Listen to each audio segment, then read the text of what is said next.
আজ একটু short trip হয়ে যাক। কোথায় যাব? ইসলামপুর থেকে প্রায় 16 কিলোমিটার দূরে ইকরতলা। চলুন ওখানে ঘুরে আসি, মায়ের মূর্তি দর্শন করে আসি এবং সঙ্গে দারুণ সুস্বাদু চা আর চানা বুদিয়া। চলুন।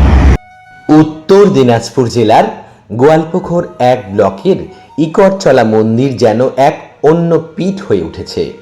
দূর পাল্লার যাত্রী থেকে শুরু করে সাধারণ গাড়ির চালকরা পর্যন্ত সেখানে থেমে পুজো দিয়ে তবেই সামনের দিকে এগিয়ে যান।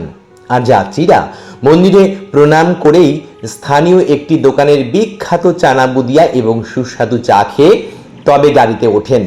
দীর্ঘ কয়েক দশক ধরে যেন ইকরতলা এমনিভাবেই মানুষের মনের মধ্যে ঠাঁই করে নিয়েছে।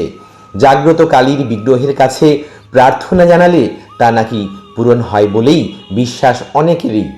সারা বছর প্রচুর লোক সমাগম হলেও শ্রাবণ মাসে তা বেড়ে দাঁড়ায় কয়েক গুণ।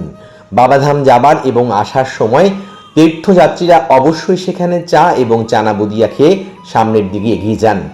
আবার কোনো কোনো তীর্থযাত্রী বেশ কয়েক ঘন্টা বিশ্রাম সেরে নেন। কেউ কেউ আবার রান্না করে সেই আহার গ্রহণ করেন। এখানে এই সময়ে প্রচুর কেনাবেচার স্টল বসে যায়। অন্যদিকে এই ইকরতলাতেই মিথিলার রাজার পদ্ধতিতে দুর্গাপূজা হয়। পুরোহিত এই প্রাচীন পদ্ধতিতে মহালয়া থেকে পুজো শুরু করেন, চলে দশমী পর্যন্ত। যেন এক অন্য রকম পুজোর আয়োজন। এমনকি কালী পূজায় যেন লক্ষ মানুষের সমাগম এলাকাকে যেন আরও প্রসিদ্ধ করে তোলে। পুজো দেখতেও ছুটে আসেন প্রচুর মানুষ। সব মিলিয়ে ইকরতলা কালীবাড়ি একটি অনন্য তীর্থ ও ধর্মক্ষেত্রে পরিণত হয়েছে। কোথাও যাওয়ার আসার পথে কিংবা ইচ্ছে হলেই সেখানে দুদণ্ড কাটিয়ে আসতে পারেন। কথা দিচ্ছি ভালো লাগবেই, হ্যাঁ ভালো লাগবেই। আমরা এখন ইকরতলায় দাঁড়িয়ে রয়েছি। ইকরতলায় এলে যেটা না খেলে পরে আসাটা একেবারে অসম্পূর্ণ, তা হলো এই রেস্টুরেন্টের রেস্টুরেন্ট তো না, মিষ্টির দোকান, যাই হোক রেস্টুরেন্টটা বলা যায়, কারণ সব কিছুই পাওয়া যায় এখানে। তো এখানকার চা হচ্ছে বিখ্যাত। এই যে চা ভাড়ে করে 15 টাকা দাম। আর এই যে দেখা যাচ্ছে চানা বুদিয়া, এটা হচ্ছে ইকরতলার একদম নিজস্ব আইটেম। আমাদের উত্তরবঙ্গের মানুষ যারা এদিক দিয়ে যায় তারা সবাই জানে যে এখানে এলে এটা খেতে হবে বা বাড়িতে নিয়ে যেতে হবে। এই স্বাদ অন্য কোথাও পাওয়া যায় না। কিনলাম না, এই ফিলিংসটা একটু বলো। এর বিকল্প নেই, অসাধারণ। এখানে আসলে মানুষ এই জিনিসটা মিস করে যাবে, এটা হতে পারে না।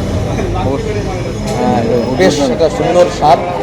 সেই পয়সা দিয়েও কিন্তু অন্য কোথাও এই আমেজটা খুঁজে পাওয়া যায় একদম না।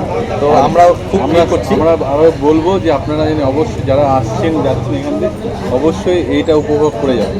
একদম দর্শন করে সোজা এখানে এসে চা সাথে বোঁদে আর এই ঝুড়ি বুদিয়া নিয়ে অবশ্যই। আর ইকরতলাতে যাওয়া আসার পথে যারা তীর্থযাত্রী বোলবম যাচ্ছে, তারা তো এখানে থামছে। এটাও একটা পবিত্র স্থান হয়ে গেছে। এখানে থামছে, এখানে চা মায়ের দর্শন করে বাবার কাছে জল ফেলছে। মায়ের দর্শন। ইকরতলা তো জাগ্রত কালীবাড়ি, সবাই জানেন, দর্শন করছেন। বহু প্রাচীন একটা কালী মন্দির এটা। তো যাই হোক, আমরা এই বিষয়টা একটু তুলে ধরলাম আপনাদের সামনে। আবার আমরা এরকম নতুন নতুন বিষয় নিয়ে আসবো। যদিও ইসলামপুরের মানুষ সবাই জানেন যে এখানকার এই বিখ্যাত বিষয়টা সবাই জানে আর কি। ইকরতলাতে আপনি বাবাধাম থেকে ফিরছেন? বাবাধাম থেকে ফিরছি। তা ইকরতলাতেই থামলেন কেন? এখানে যেতে যেতে মায়ের টানেটা আমি। আচ্ছা, এর আগেও আসতেন এখানটায়? কেমন লাগে জায়গাটা? জায়গাটা খুব ভালো লাগছে। ভালো লাগার কারণটা কি? এখানে বাবাধাম উপলক্ষে যাই, যাওয়ার সময় একটু এখানে বিশ্রাম হয়, মাকে দর্শন হয়। অনেক সময় আমরা টিমের তরফ থেকে রান্নাবাড়িও করি। আচ্ছা, এটা যে একটা জাগ্রত কালীবাড়ি, এটা কি জানেন আপনি? হ্যাঁ, এটা জানি। আপনার শুভ নাম?